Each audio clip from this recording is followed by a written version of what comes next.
Hello there. I don't know about you guys, but it seems like every year recently on New Year's Eve, I always find myself looking for New Year's Eve movies to watch. And it's tricky because there are movies that are set on New Year's Eve, and then there are movies that have like one scene on New Year's Eve or just kind of maybe have a moment or two.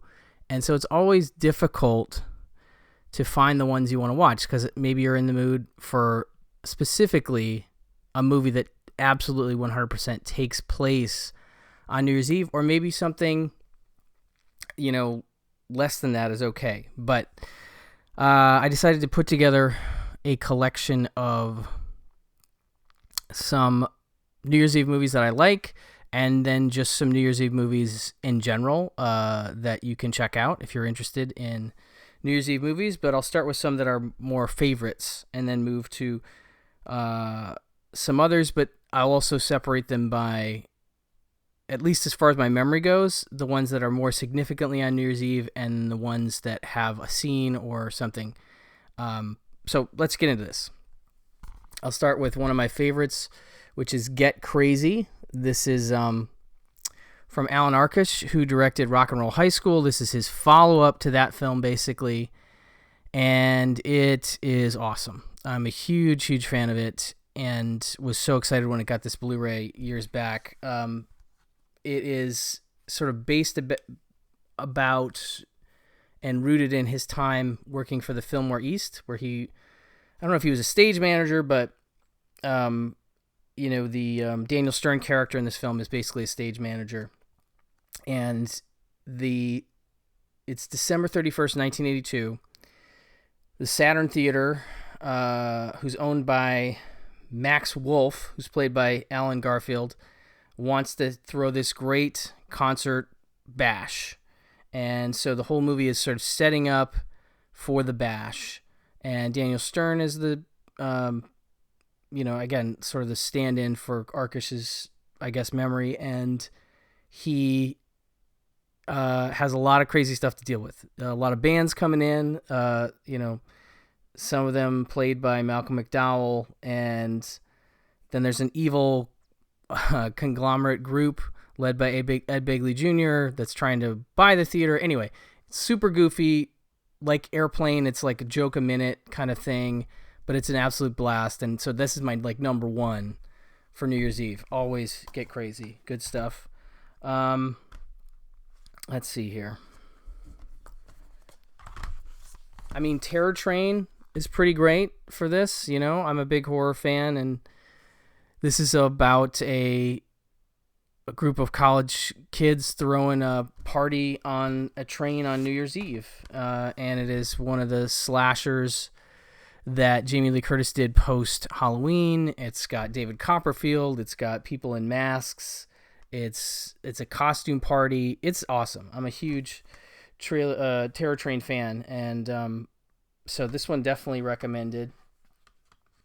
What I would say is, I haven't done the research for you, but if you go to justwatch.com and type in these titles, you should be able to find them streaming somewhere as well if you don't have them on physical media.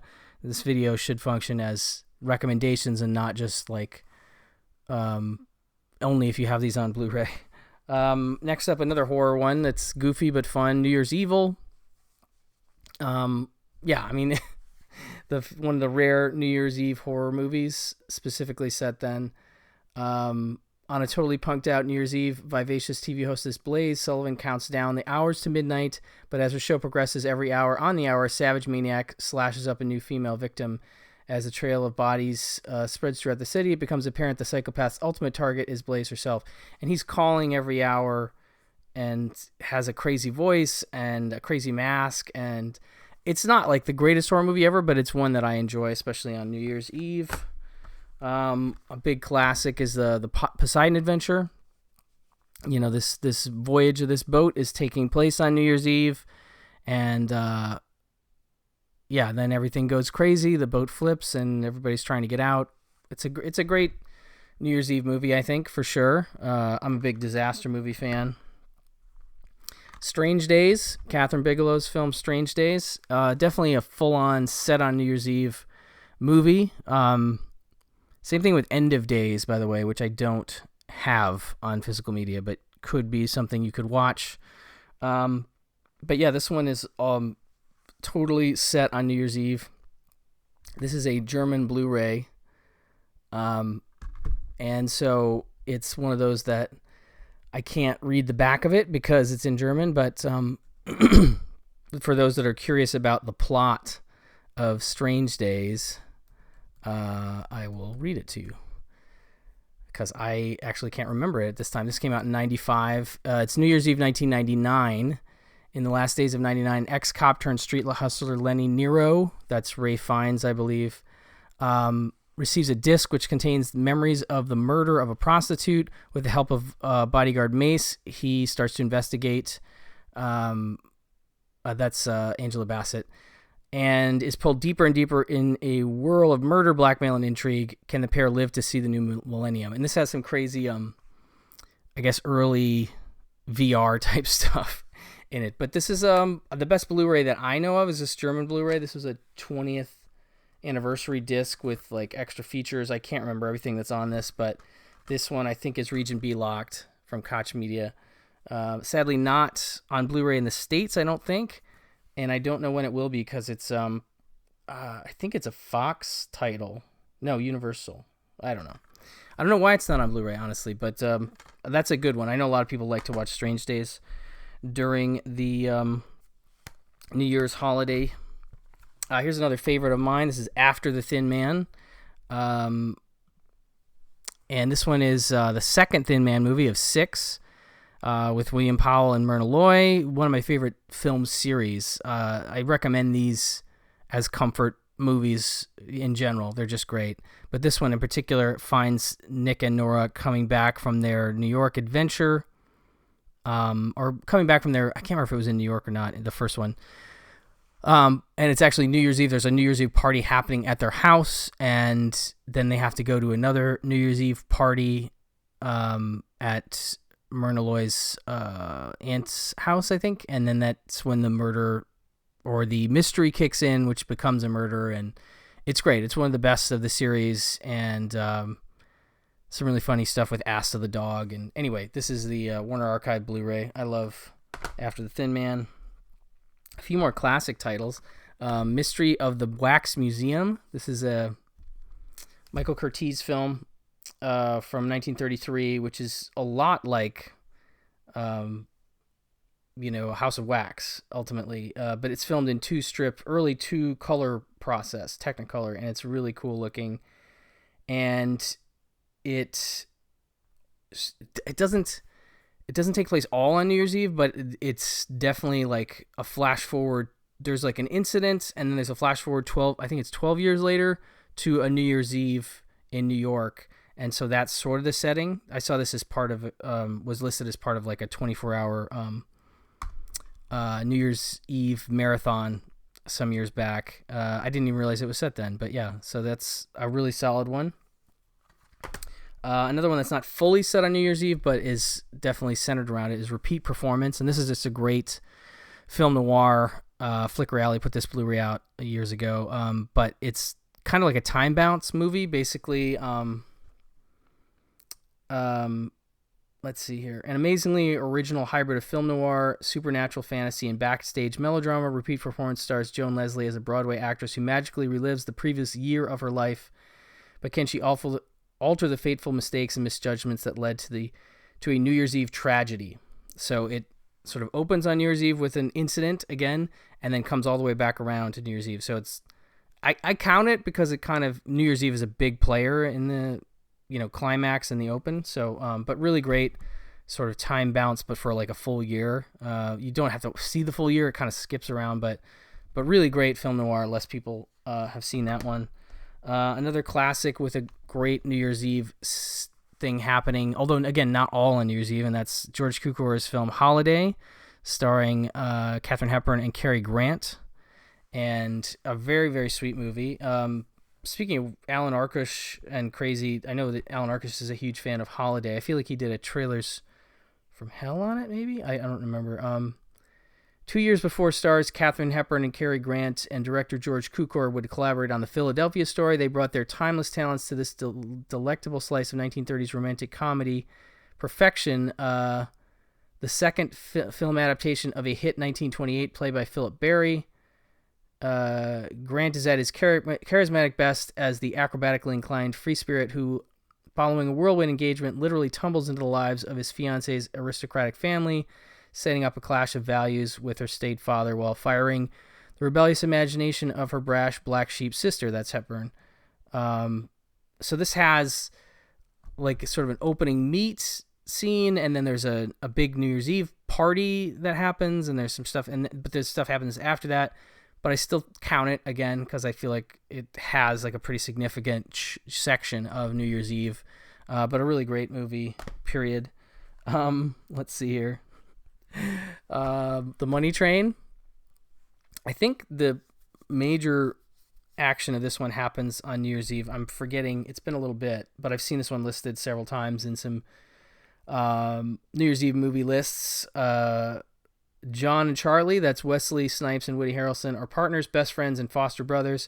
Both are transit cops who work undercover on the New York subway. Both are quick-witted, quick-fisted, and both are in love with the same woman, Jennifer Lopez. But their sibling rivalry goes over the top when Charlie decides to rob the, quote, money train, the heavily guarded revenue train that collects millions of dollars from the subway booth. Now it's up to John to stop his bad boy brother or join him for one final phenomenal trip through the tunnel of fun. I think the robbery takes place on New Year's Eve. I can't remember exactly, but I know it's definitely one that has some New Year's Eve stuff happening. Let's see. Okay, now we're going to get into more stuff where there's like one scene on New Year's Eve. Well, I mean, maybe a little bit more. Hudsucker Proxy, one of my favorite Coen Brothers films. Co-written by Sam Raimi, a very vivacious and energetic screwball comedy about a doofy guy who gets picked to be the head of a company because of some silly ideas, played by Tim Robbins, but sort of has like, I want to say it opens with the New Year's Eve and then flashes back to his story and then comes back to New Year's Eve, so it's pretty cool in that sense. But this one, I feel like, isn't getting the love these days that maybe it did some years ago. So anyway, I love this movie. It's super fun, super funny. Hudsucker Proxy. Okay, let's see here. Actually, okay, I'll save that. Ghostbusters 2. Pretty significant scene on New Year's Eve. Old Lang Syne plays a part in the climax of the film. I think it's multiple days, but definitely New Year's Eve is a big part of Ghostbusters 2. Let's see. Diner. Takes place around the holidays. I can't remember if there's like a New Year's Eve party, but it's around New Year's. This is more of a vaguely holiday kind of movie, but a great hangout with some fun characters and just a movie I like very much and I haven't talked about on the channel recently. So I wanted to throw it in the mix. Incredible cast, obviously. You have Mickey Rourke, Steve Guttenberg, Paul Reiser, Daniel Stern again, Kevin Bacon, and Timothy Daly, Alan Barkin. Really, really solid stuff. But I can't remember specifically about I know there's Christmas, but I can't remember significantly about the New Year's Eve, but I know it's in there somewhere. The Time Machine, the 1960 version, opens on January 5th, but then flashes back to a New Year's Eve party, which is when Rod Taylor's character goes back in time. Again, not the crux of the movie, but like the jumping off point, so kind of works. Let's see here.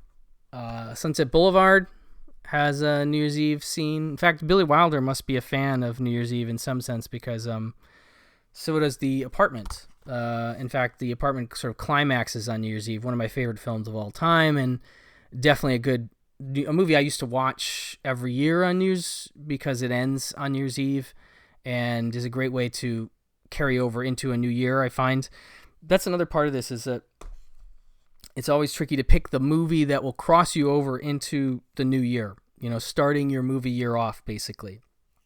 I had a friend who used to watch Big Trouble in Little China every year on New Year's Eve, making it his first movie, and I always thought that was a great tradition. So I did that for a long time with The Apartment, but The Apartment's over 2 hours long, so I can't do it now. Because usually the idea is you press play on, at midnight on New Year's Eve, and it becomes your first movie. I've since sort of regressed to like allowing it to end once you cross the threshold into New Year's Eve and still counting it, because that's the movie finishes on New Year's Eve or New Year's Day, technically. Anyway, so Sunset Boulevard and The Apartment, both great movies and have New Year's Eve stuff.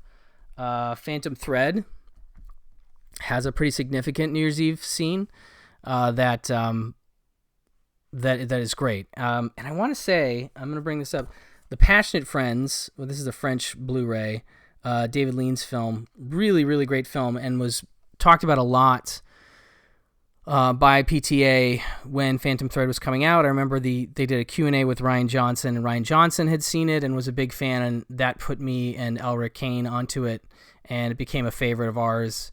I want to say that Phantom Thread kind of rips off, it may not be a New Year's Eve scene in Passionate Friends, I may be misremembering, but it's definitely a party scene. I think it's New Year's Eve, and I think that's one of the direct lines between these two films. But this is definitely recommended if you like Phantom Thread. That's The Passionate Friends. So anyway, Phantom Thread, great for New Year's Eve. And then Dick Tracy, I think, has a New Year's Eve scene or two in it as well. Mermaids with Cher, Bob Hoskins, and Winona Ryder has New Year's Eve stuff in it. As does this movie Highball, which is directed by Noah Baumbach under a pseudonym, Ernie Fusco. But it's basically about this couple, they're throwing great parties, and it's 3 different parties. There's a birthday party, a Halloween party, and it ends with a New Year's Eve party. So this one could be good for that. But it's a good cast because it has Justine Bateman, Dean Cameron, Peter Bogdanovich, Eric Stoltz, Radon Chong, Chris Eigenman, Carlos Jacot, Annabella Sciorra, Ali Sheedy. It's a really solid cast and sort of underappreciated. This is a very similar group of people that were in like Kicking and Screaming, so it's right around the time that he did that when Baumbach was doing more comedic stuff. He's moved away from these kind of films, but it's pretty fun and underseen. And lastly, I don't even know if I remember if I've seen this one, but Ghost Keeper I think is not supposed to be that great, but a horror movie that takes place on New Year's Eve. It's about a group of people, a trio of friends on a snowmobiling trip in the Canadian Rockies that become lost after venturing up a trail during a snowstorm. They stumble upon a seemingly abandoned hotel lodge and spend the night unaware of the grave danger they put themselves in, etc., etc. So that's Ghost Keeper. A few more. Wax Mask, I think. This one has some New Year's Eve stuff in it. This is a Dario Argento produced horror film. This is the Severin Blu-ray. Yeah, I don't remember this one that well, but I've seen it listed a couple times. So if you're looking for horror, Wax Mask might work. Then you have Bloody New Year, which I actually don't remember being a great movie, but which is definitely a memorable cover. Like, this is the VHS cover that I remember that always kind of drew me in. After finding themselves stranded on a remote island, a group of young friends discovered that the only structure is an old hotel which seems inexplicably stuck in 1959, and stranger still has Christmas and New Year's Eve decorations despite it being the middle of summer. So this is a tricky one because it's actually not taking place on New Year's Eve, but it's sort of stuck in New Year's Eve. Anyway, and the last couple, which I more think of as Christmas movies, but do have, I think, New Year's Eve things, and those are Holiday Affair and It Happened on Fifth Avenue, both very enjoyable classic film, sort of romantic comedy types that are worth a look. So anyway, that's what I was able to scrape together for this video, and hopefully there's something in here that you might latch onto and want to watch for New Year's Eve. Anyway, thank you for your time, And check out some of the other videos if you like Blu-rays, if you like older movies or lesser talked about films. That's kind of my area. So thank you so much. Bye-bye.